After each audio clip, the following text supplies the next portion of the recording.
everyone. I'm Mira Rubin here with you on Enlightened World Network. And today's topic is consciousness is key. If we are to transform our situation on the planet with climate change and um, social unrest, we first need to shift our consciousness. So that's really what we're going to be talking about today. But before we get started, let's take a minute or two to get present. Let's take a deep breath in through your nose and hold it. And imagine clean, crisp oxygen flooding your lungs, flowing into your bloodstream, nourishing all your cells, all your organs, bringing vital life energy to your body and being. And as you exhale, exhale any tension, stress, negativity, fatigue. And now let's take another deep breath in through your nose and hold it. This time, imagine brilliant, bright light lighting you up from the inside out, illuminating, electrifying, and energizing all your cells, all your molecules, all your electrons, creating a brilliant beam of light and energy from your heart out into the world. And as you exhale, exhale any remaining tension, stress, negativity, fatigue. And now let's press our palms together. Vigorously rub your hands together to feel the friction, the temperature, the pressure, the motion, the tickling and tingling when you stop, and allow all those sensations to bring you present right here, right now, into this remarkable physical form that enables us to experience life. Welcome, welcome, welcome. So, good morning, Rosalind. Great to have you joining us this morning, and welcome to everybody else who's with us. Today, we're talking about consciousness is key. I don't know if you've discovered the new social media platform Blue Sky, but it's a social media platform where you actually own your profile, you own your data. Um, if the platform can't decide to deplatform you, I don't believe, or if it does, you don't lose your data. It's yours. I'm not sure exactly the intricacies, but I know that it has to do with being able to keep your following kind of thing and all that good stuff. Anyway, I was on there this morning and somebody made a beautiful post about teaching our children that trees talk to each other, that there's this incredible mycelial network, that they're part of a broader ecosystem, that they sleep at night, that they respond to environment, etc., will give children a deeper connection and understanding of our environment and of nature, and thereby generate respect and connection and better stewardship as a result. And it highlighted to me, first of all, beautiful, right? Like, yeah, that makes sense. Let's raise our kids to be connected to a broader world where life is intelligent all around us. And if we raise our kids to know that and experience that and connect with that, then the way they respond to the environment, how we treat nature, how we treat the world will be different. It just has to be, right? And that's really the point of today's conversation is when we shift our awareness, we shift the way we be. We shift the way we act, we shift the way we think, and the consequences of that shift in consciousness are very far reaching and transformative. So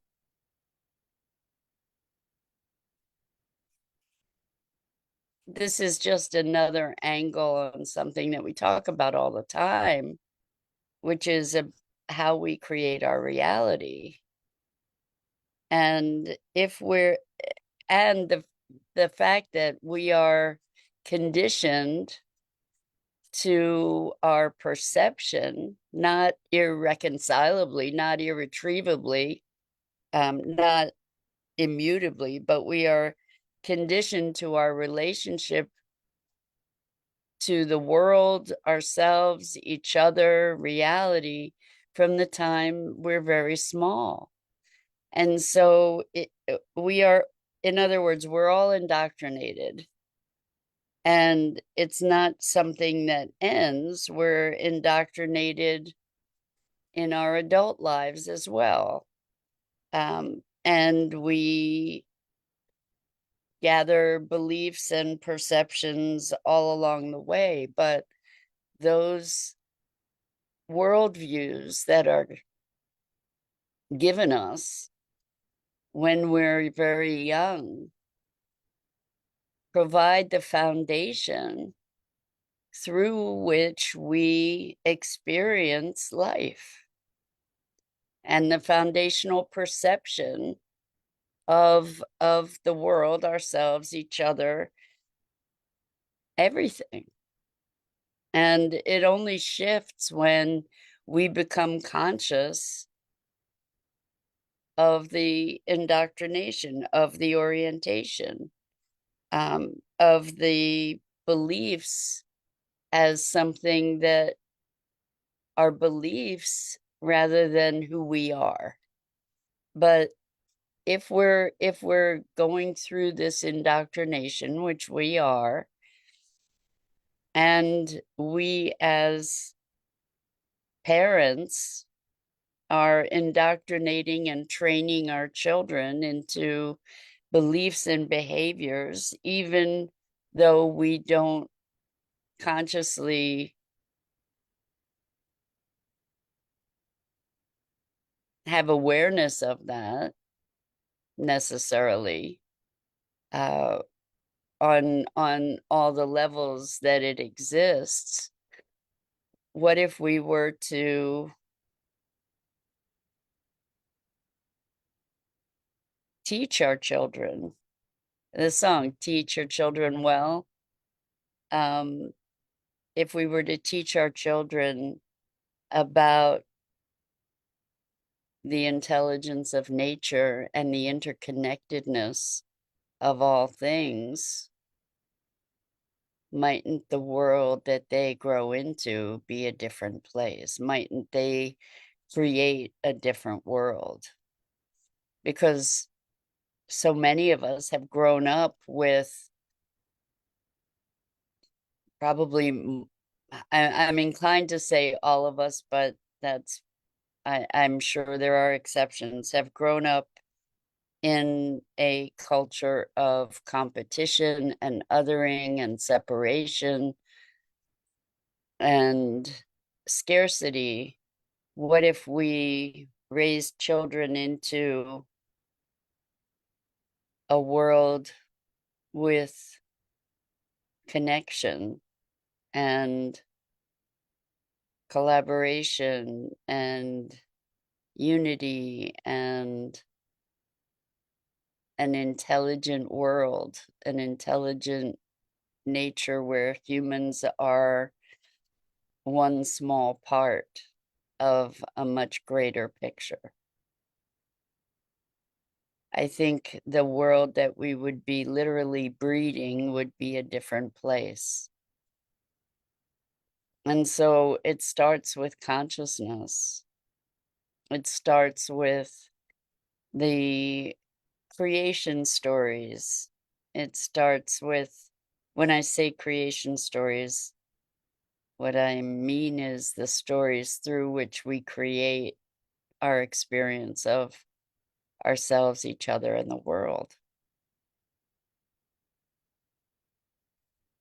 Because those stories are creation stories. I mean, if we look at the Garden of Eden isn't the one and only creation story. You know, all our stories that we create are also creation stories in their way, and help to or contribute to the creation that we live into, the world that we experience. And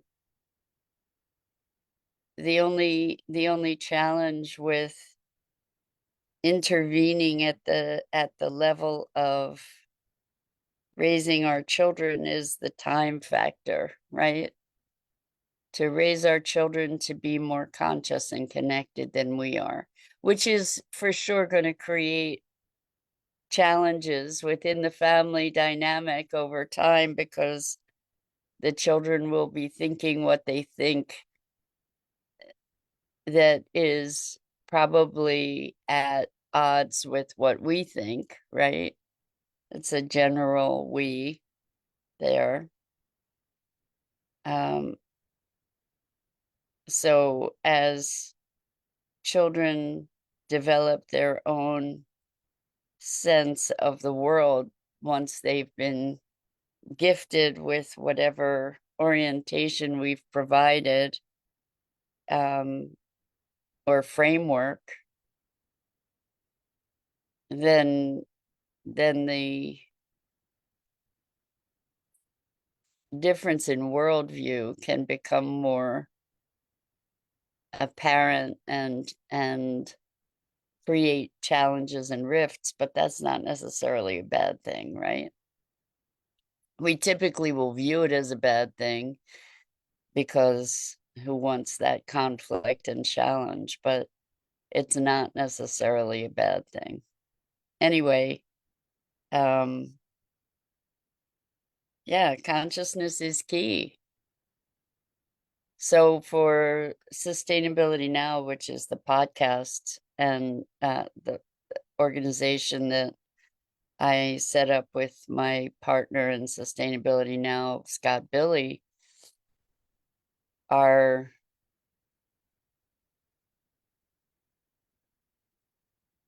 our um,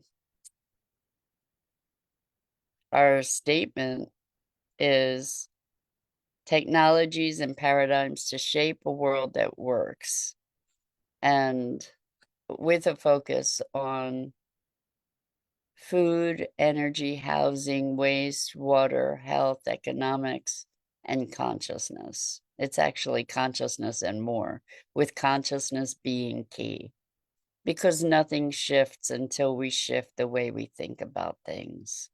And even the way we think about the challenges we're facing, there's a big challenge with problem solving. The problem with problem solving. And the problem with problem solving is the way we define problems. Because coming from this foundational structure or paradigm of separation, competition, etc., we look at and our mechanistic notion of the universe that's a holdover. We're now moving, I believe, into a more holistic systemic, a system-based perception, but we've been very much at the effect of this mechanistic notion of the universe, where we could just take things apart and fix individual pieces and that would shift the whole system. And we weren't looking at the interrelatedness, interconnectedness of our systems. We can see this in the way that we approach our healthcare and our medical interventions. I've got something going on with the heart, so we'll use a medication that affects the heart, but who it has all kinds of ramifications for everything else that's going on in the system, rather than looking at, well, why is the heart responding that way? There's, what's the intervention in the system that will allow for a shift of overall performance improvement. It's kind of like looking at one kind of cholesterol to determine that somebody has high cholesterol versus looking at the dynamics of all the different elements that come into play in the mechanisms there. So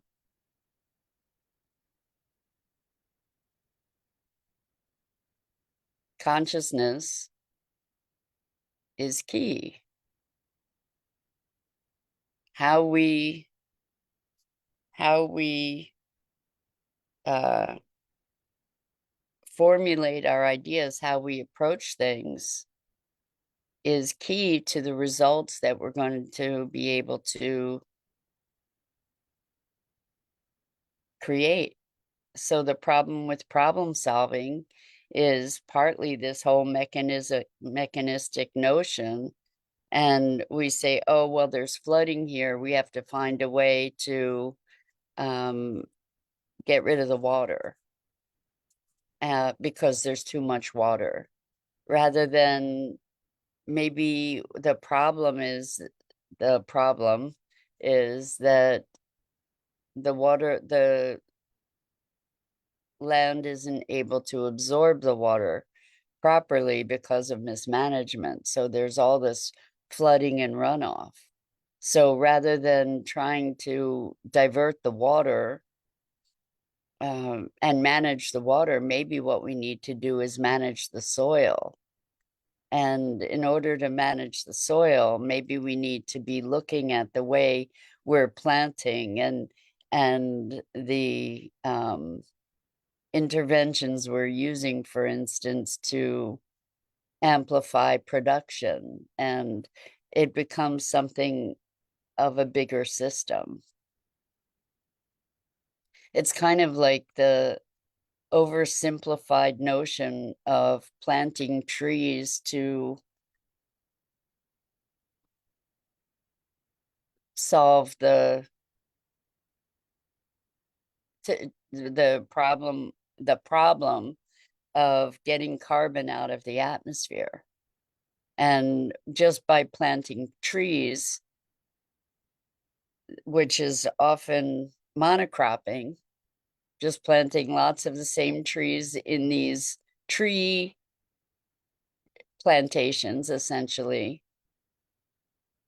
isn't necessarily helping, and it can be hurting because we're affecting other other elements of the ecosystem, and we're creating tree plantings that aren't sustainable, because if there's something that diseases one tree and they're all the same, then it's going to destroy all of them, et cetera, et cetera. So it's not just planting trees, it's creating a system that can support biodiversity, a living system. So again, consciousness, if we broaden our awareness, if we look at the world through a lens of mechanistic interactions and isolated symptoms or effects, then we're likely creating consequences that have been unimagined or unaccounted for. Whereas when we look at a bigger system, we can see the impacts that we're having.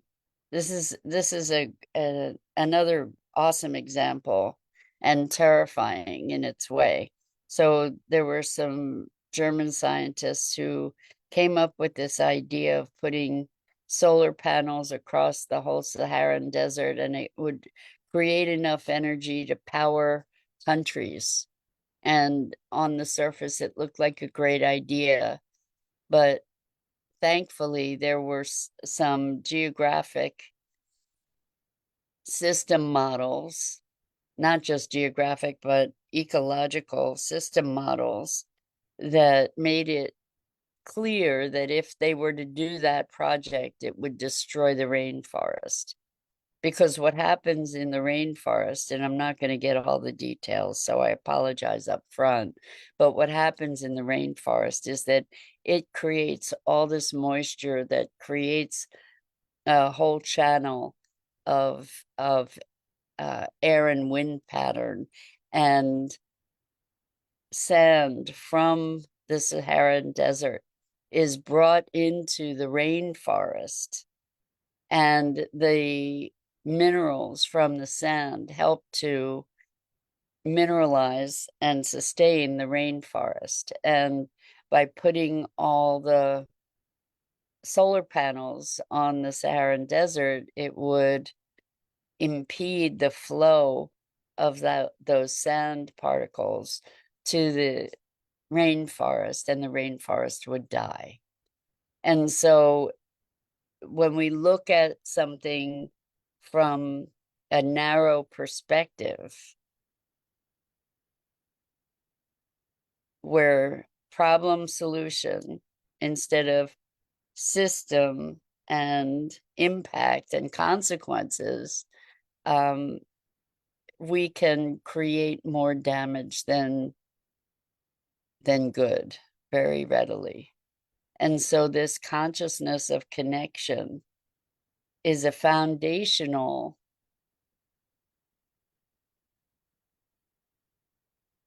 and structural change to our perception that is essential for us to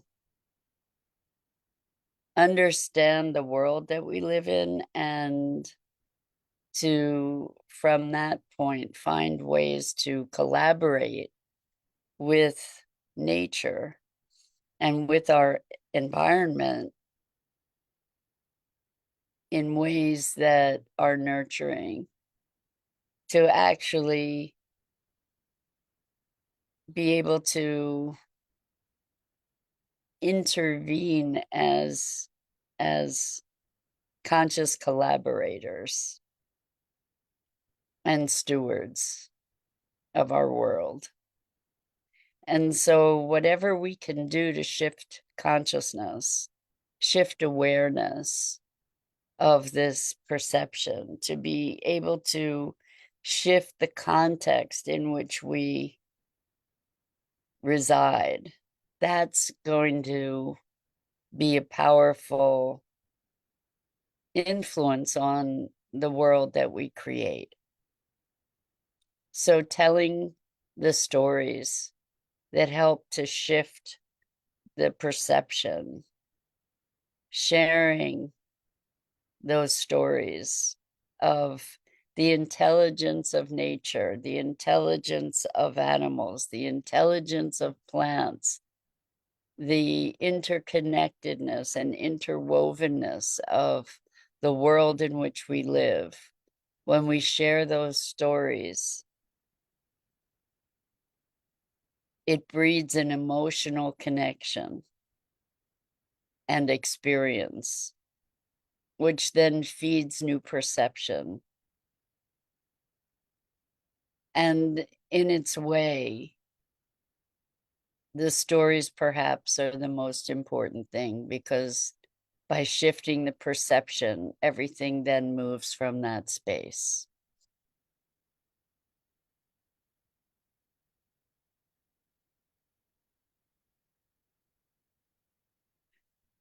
Everything moves from that space, meaning our thoughts, our feelings, our actions, our inspirations, the context through which we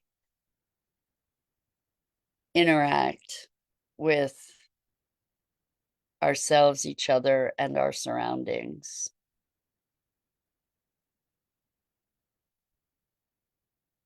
It all changes when our perception changes. And so to consciously be working to shift the framework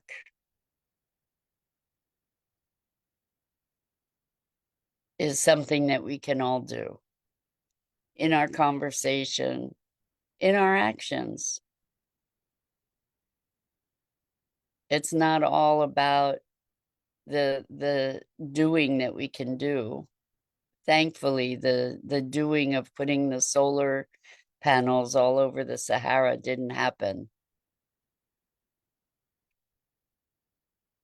But in recognizing the larger story and allowing our action to be driven by that awareness, by that consciousness, to move from inspiration rather than fear or the urgency.